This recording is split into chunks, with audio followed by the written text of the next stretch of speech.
Good morning, and welcome to this live broadcast of Three Country Ride to Cure Breast Cancer, presented by SpotLink and benefiting the Breast Cancer Research Foundation.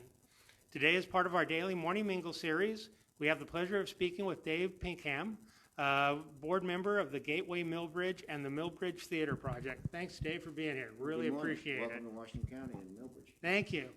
So can you tell us a little bit about Milbridge? Milbridge is a coastal town. We're kind of the gateway to Washington County. We are on Route 1, obviously. It passes through town.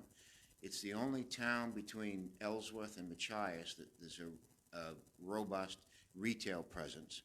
We have a fairly diverse community here. We have people like myself that have been here for generations.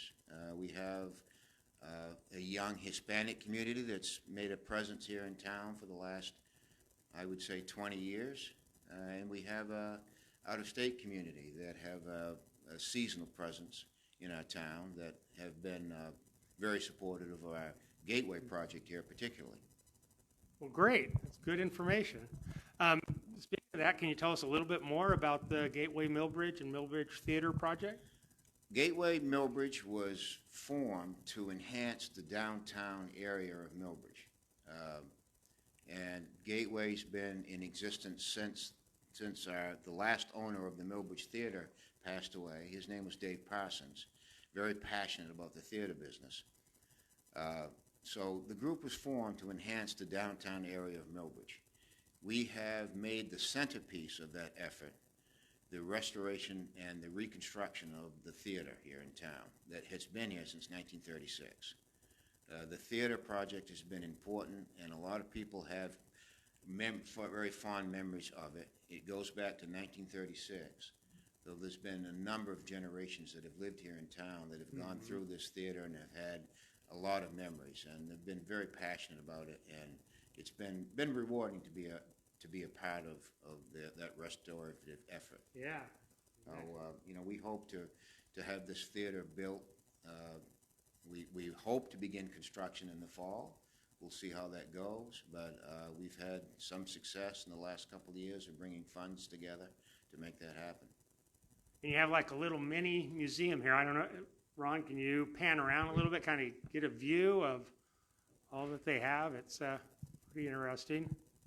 These are all items that we salvaged from the theater before we tore it down.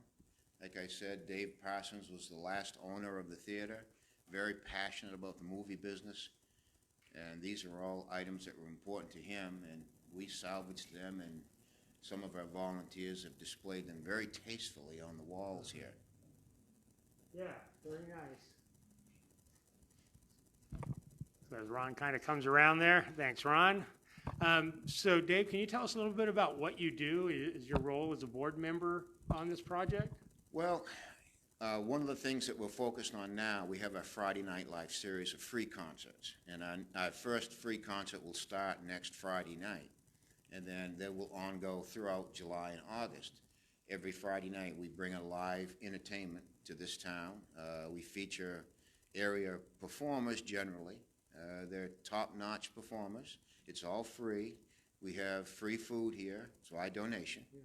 And we get generally 200 to 400 people that come out for every concert. So it's a nice time. It brings a lot of people together. Like I said, it brings the out-of-state community. Those people come from away. They don't know a lot of people in town, and they come here and mingle with all the other folks and the Hispanic community. And it's been good. It's been fun. That sounds great. So if you're in this area, come by on a Friday evening, even if you're passing through. It sounds like a really fun event. Of course, we're doing this entire ride to benefit the Breast Cancer Research Foundation to find a cure for breast cancer. Is there anything about our cause that is personal to you?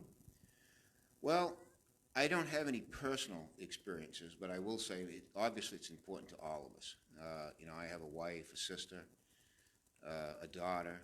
I have 3 beautiful granddaughters.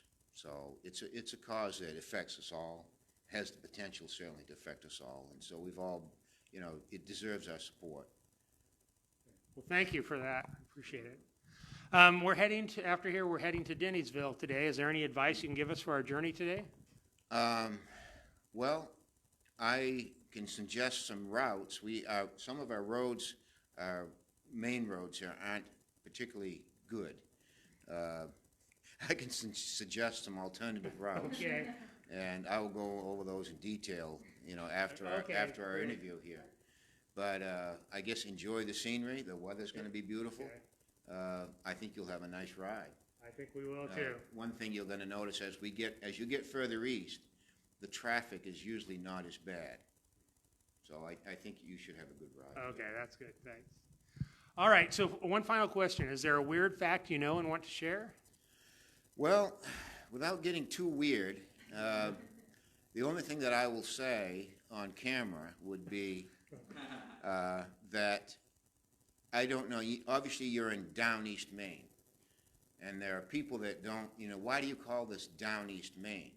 Because this whole area of the coast, when it was populated, people came from Boston, and to come from Boston, you generally came in a sailing ship, and we are downwind from Boston. Even though we were up north, it was always considered, well, I'm going to go down east.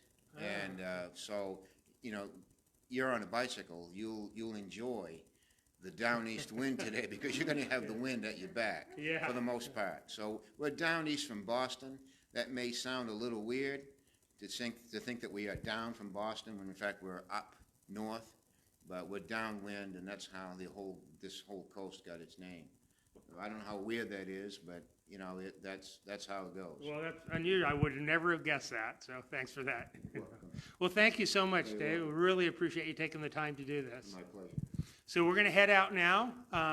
It's our next to last riding day, coming down really to the end here. So catch us for our noon Live from the Road update and our 8 p.m. recap. See you then.